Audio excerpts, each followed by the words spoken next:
Hello everyone, welcome to my channel. आज हम कक्षा 12वीं से अपना पहला अध्याय स्थिर वैद्युत की कर रहे हैं। तो इसमें सबसे जो पहला टॉपिक है वो है वैद्युत आवेश।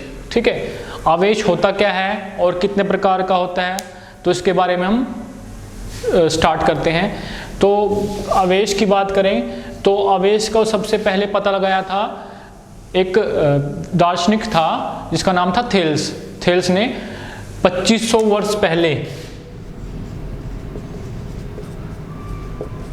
पहले बताया था कि एम्बर नाम का एक पदार्थ होता है, अगर हम उसको ऊनी कपड़े के साथ रगड़ते हैं तो उसमें एक ऐसा गुण आ जाता है जिससे वो हल्के पदार्थों को अपनी ओर आकर्षित करता है। लेकिन उस टाइम पे उसकी बात को ज़्यादा महत्व नहीं दिया गया था क्योंकि वो उसको सिद्ध नहीं कर पाया था अच्छे से। इसलिए सन 1600 में डॉक्टर गिलबर्ट, इंग्लैंड के डॉक्टर थे, इन्होंने अपने कुछ प्रयोगों से सिद्ध कर दिया कि एम्बर की तरह ही कांच, एबनूस, लाख और भी कुछ ऐसे पदार्थ हैं जिनको किसी दूसरे पदार्थ पर रगड़ने से इनमें एक ऐसा गुण आ जाता है जिससे वो हल्की वस्तुओं को अपनी ओर आकर्षित करते हैं। ठीक है, आकर्षित करते हैं। अगर रगड़ने से उनमें उसको बोल सकते हैं वैद्युत में हो जाते हैं। रगड़ने से वो वैद्युत में हो जाते हैं, वैद्युत में हो जाते हैं, मतलब उनके ऊपर कोई आवेश आ जाता है, कोई आवेश आ जाता है। अच्छा, अभी तक हमें पता लग गया कि कोई चीज़ रगड़ते हैं तो आवेश आ सकता है, लेकिन आवेश होता कितने प्रकार का है? आवेश के प्रकार, आवेश 2 प्रकार का होता है। कैसे हमने पता लगाया? कुछ एक्सपेरिमेंट हुए थे। ठीक है, इसी प्रकार से काफ़ी सारे साइंटिस्ट ने उनके ऊपर ऐसे ही एक्सपेरिमेंट किए, प्रयोग किए। जैसे कांच की छड़ को रेशमी कपड़े के साथ रगड़ा गया, कांच की छड़ को रेशमी कपड़े के साथ रगड़ा गया, और एक और कांच की छड़ को रेशमी कपड़े के साथ रगड़ा गया। दोनों को एक साथ लटकाया गया तो वो एक दूसरे को प्रतिकर्षित करते हैं, एक दूसरे को दूर करती हैं। यहाँ पे प्रतिकर्षित हो रहा है, एक दूसरे को वो दूर कर रही हैं। इसका मतलब दोनों में एक तरह का ही आवेश था। ऐसे ही अबनूस की छड़ को बिल्ली की खाल के साथ रगड़ के 2 अबनूस की छड़ को लटकाया गया तो वो भी एक दूसरे को प्रतिकर्षित करती हैं। लेकिन जब एक अबनूस की छड़ को बिल्ली की खाल के साथ रगड़ के एक कांच की छड़ को रेशम के कपड़े के साथ रगड़ के एक साथ लटकाया गया तो वो एक दूसरे को आकर्षित करती हैं, आकर्षित करती हैं। ये दोनों एक दूसरे को प्रतिकर्षित कर रही थी, प्रतिकर्षित कर रही थी। ठीक है, लेकिन ये दूसरे को आकर्षित करती हैं। इसका मतलब क्या है? इसमें एक तरह का, एक प्रकार का आवेश था, इसमें दूसरी प्रकार का आवेश था। इसका मतलब आवेश 2 प्रकार के होते हैं, हमने ये पता लगाया। और उसके जो प्रकार हैं वो, उनको नाम दिया गया ऋणात्मक आवेश और धनात्मक आवेश। अमेरिका के एक वैज्ञानिक ने इनका नाम दिया था, फ्रैंकलिन था उनका नाम। उन्होंने इनका नाम दिया था ऋणात्मक और धनात्मक आवेश। ठीक है, ऋणात्मक और धनात्मक आवेश। अच्छा, जब कोई भी पदार्थ होता है वो, इसको हम बोलते हैं उदासीन होता है, वो शुरू में उदासीन होता है, इलेक्ट्रिकल न्यूट्रल जिसको बोलते हैं, तो वो उदासीन होता है। उसको जब हम किसी के साथ रगड़ते हैं या फिर उसके जो रगड़ने से एक तरह से उसमें जो इलेक्ट्रॉन, जो हम आगे पढ़ेंगे इलेक्ट्रॉन वगैरह, ठीक है, उसको रगड़ने से उसमें जो है आवेश उत्पन्न होता है। ठीक है, वो होता कैसे है? तो उसमें हमें इलेक्ट्रॉन सिद्धांत पढ़ना पड़ेगा, इलेक्ट्रॉन सिद्धांत।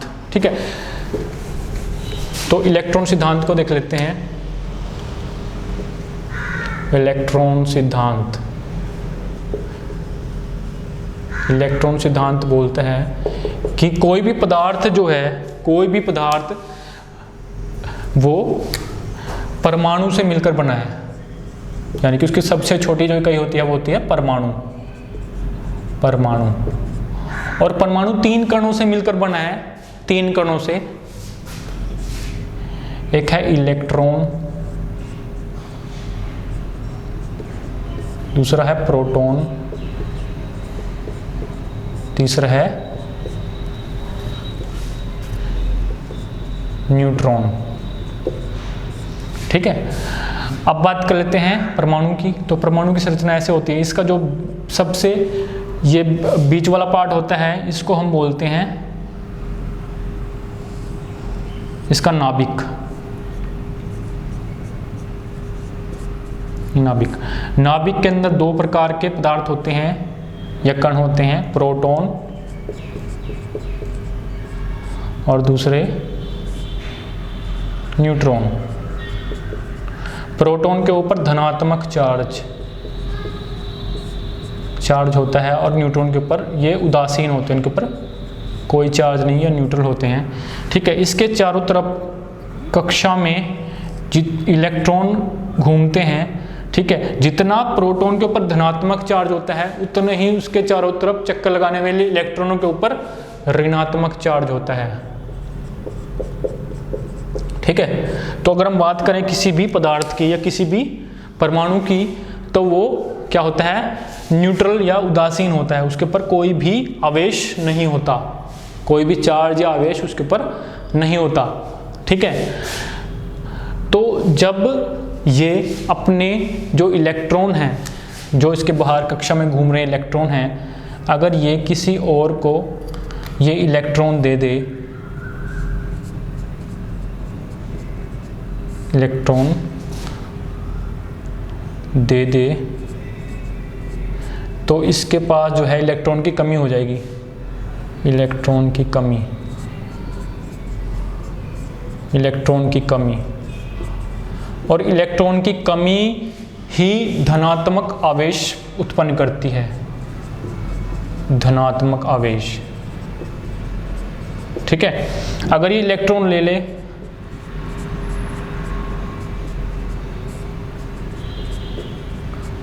तो इसके पास जो इलेक्ट्रॉन है वो अधिकता हो जाएगी इलेक्ट्रॉन की। ठीक है, इलेक्ट्रॉन की अधिकता, इलेक्ट्रॉन की अधिकता,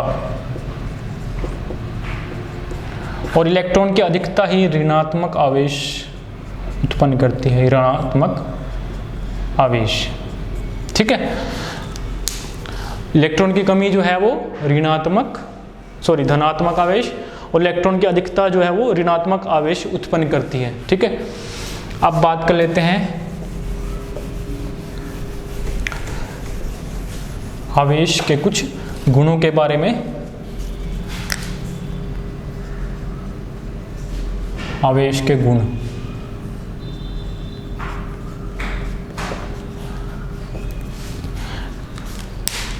तो एक तरह के आवेश एक दूसरे को, एक तरह के आवेश एक दूसरे को प्रतिकर्षित करते हैं, प्रतिकर्षित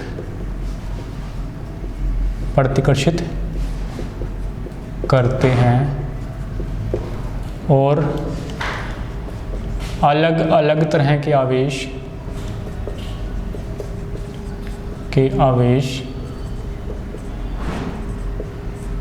एक दूसरे को आकर्षित करते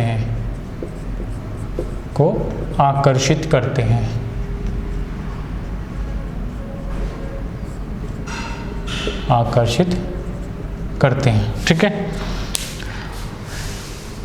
दूसरा है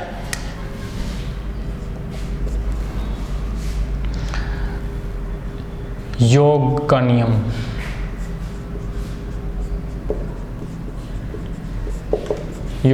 अच्छा, हम किसी भी आवेश को कैसे प्रदर्शित करते हैं? हम आवेश को प्रदर्शित करने के लिए Q से रिप्रेजेंट कर सकते हैं, उसको प्रदर्शित कर सकते हैं। ठीक है, और Q जो है उसको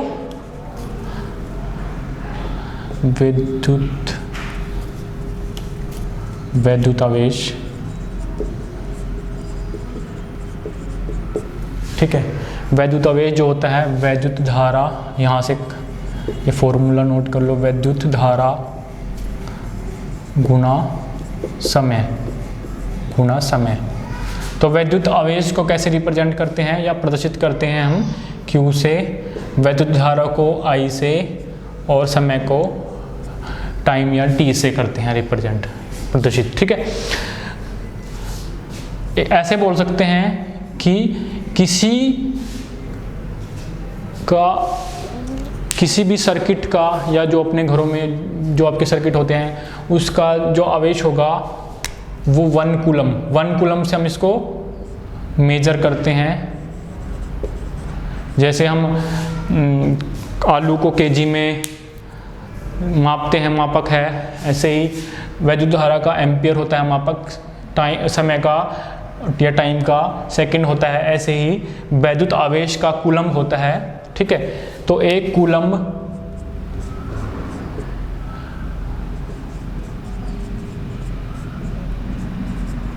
ठीक है, 1 कूलम आवेश कब बोल सकते हैं, जब 1 एम्पियर वैद्युत धारा 1 सेकंड के अंदर किसी सर्किट में चलती है तो हम बोलते हैं कि उसके अंदर जो आवेश है वो 1 कूलम है, ठीक है।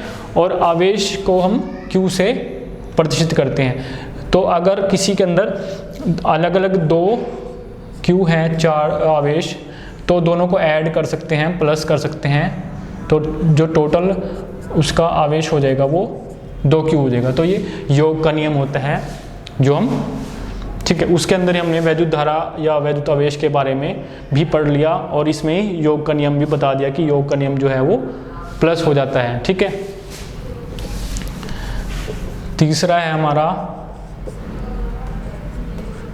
वैद्युत आवेश संरक्षण का नियम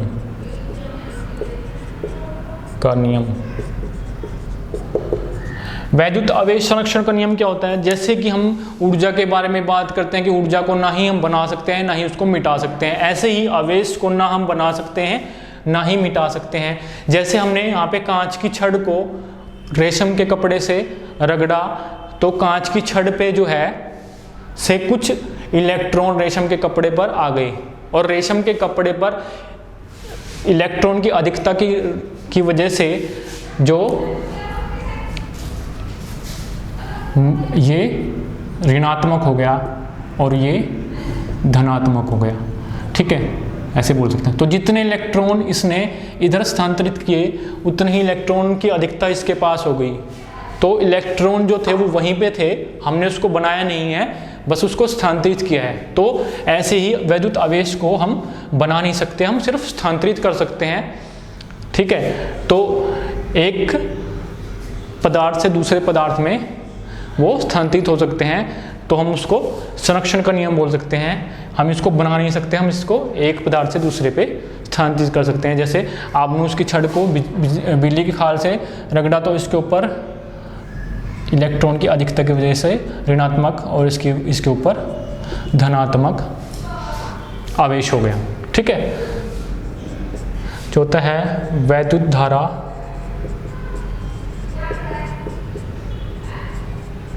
क्वांट्रीन का नियम, ठीक है, वैद्युत धारा क्वांट्रीन का नियम। इसमें ये बोला गया है कि जो वैद्युत धारा को सबसे जो छोटी इकाई है वो होता है जो इलेक्ट्रॉन के ऊपर जितना आवेश होता है। इलेक्ट्रॉन के ऊपर होता है आवेश 1.6 गुणा 10 की घात -19 कूलम। हमने बताया था कि इसको कूलम में हम माप करते हैं इसको, और सबसे जो छोटी इकाई है वो इलेक्ट्रॉन के ऊपर है, ये होते हैं 1.6 10 की घात -19। इतना ही प्रोटॉन के ऊपर भी होता है, ठीक है। बट यहाँ पे क्या एक डिफरेंस है कि यहाँ पे माइनस साइन, ये ऋणात्मक और ये धनात्मक होता है, ठीक है, ये ऋणात्मक होता है, ये धनात्मक होता है। अच्छा, कोई भी जो आवेश है वो हमेशा इसी के गुणज में मिलेगा, यानी कि ऐसा नहीं हो सकता कि 2.5 E आ जाए या 0.7 E आ जाए। हमेशा 1 गुणा ई, 2 गुणा ई, 5 गुणा ई, 7 गुणा ई, इसी के गुणज में हमेशा मिलेगा। ठीक है, इसलिए इसको सबसे छोटी इकाई बोलते हैं। तो इसके हिसाब से हमने एक नियम बना लिया कि विद्युत आवेश जिसको हम Q से रिप्रेजेंट कर रहे थे, प्रदर्शित कर रहे थे, उसको हम यहाँ पे देखो ये नंबर चेंज हो रहा है, तो इसको N से रिप्रेजेंट कर लेंगे, प्रदर्शित कर लेंगे, और E से इसके सबसे छोटी इकाई को, और यहाँ पे जो हम चिन्ह लगाएंगे वो प्लस भी लगा देंगे और माइनस भी, यानी कि ऋणात्मक और धनात्मक भी, क्योंकि पॉजिटिव भी हो सकता है, नेगेटिव भी हो सकता है, धनात्मक भी हो सकता है, ऋणात्मक भी हो सकता है। तो एक सिद्धांत आ गया हमारा, इसको बोलते हैं क्वांटाइन का, कि हमेशा जो चार्ज है वो हमेशा इसका एक गुणज ही मिलेगा, वो अब विभाजित नंबर नहीं होगा, वो हमेशा विभाजित नंबर ही होगा। ठीक है, तो ये था हमारा पहला टॉपिक, वैद्युत आवेश, उसको के प्रकार और हम उसके गुणों के बारे में हमने चर्चा की। ठीक है, अगर आप इसके बारे में आपको कुछ भी अगर कोई भी आपको डाउट हो तो आप कमेंट बॉक्स में जाकर ज़रूर कमेंट में मुझे बताएं। ठीक है, थैंक यू फॉर वॉचिंग।